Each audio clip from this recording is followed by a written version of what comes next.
totally agree with that. Totally agree with that.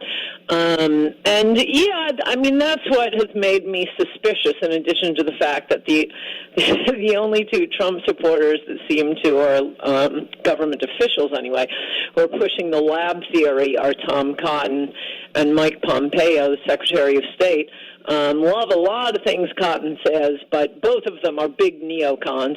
And there is this idea that really influences a lot of things, including whether we're permanently at war with the rest of the world, which is what you just said, this idea that, all cultures are alike, and we just need to free the Iraqis from their horrible, vile rulers. I mean, we just need to free the Afghanis. And I'm sure you know about it. I linked to it in the column. And, for one thing, it's been 20 years in Afghanistan, and it doesn't look any better. But also we get over there and find out that they're all a bunch of pederasts, and our troops are instructed not to stop the Afghani warlords and men from buggering tiny little boys, infant boys. I'm sorry to talk about this on radio, but much like the eating of live octopus, no, the rest of the world is not like us. Wish them luck, but I don't want them to immigrate here.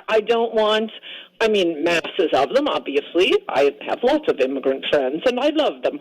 But we've gotten a lot now, and I don't want to go to war to remove their rulers. And I just feel like we're inching up to that with this lab theory that, no, the poor, suffering Chinese, it's just the evil Chi-Coms with their stinking bio labs. No, it's the wet markets. They're disgusting. They've got to be shut down. All these, I wrote about this a few weeks ago, all these endangered species.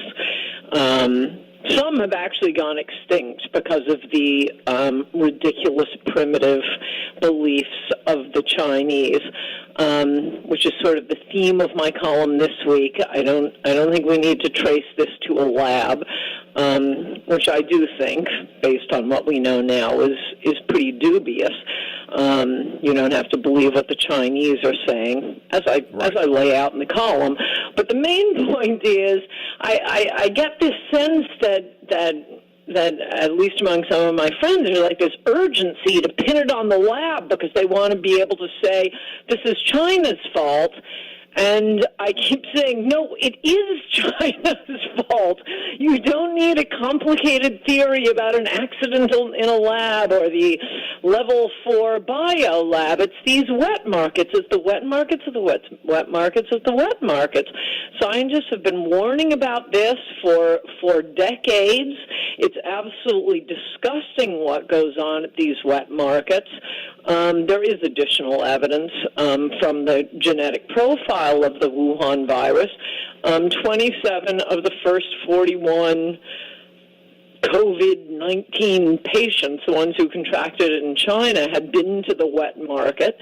And we don't need to go to the lab. We need to bring manufacturing home, shut down the borders, and treat shuttering the wet markets the same way we treated shutting down Al-Qaeda camps. We have to shut down the wet markets. We've had viral pandemic after viral pandemic, all kinds of viruses hitting the world, hitting our livestock because of these wet markets. And even if they had not turned around and lied to us, our objective going forward has got to be to shut down the wet markets. They did briefly after SARS, another one of the ones, the coronaviruses that came from the wet markets. But then, the people demanded it. That wasn't the Chinese or the Chinese Communist Party saying, no, this is part of our cultural tradition. No, you have to have a little bread and circuses for the people. The people demanded the wet markets. Not only did the Chinese Communists allow them to start up again, but World Health Organization said, fine, go ahead, start up these disease-ridden, disgusting markets. We will make America great again.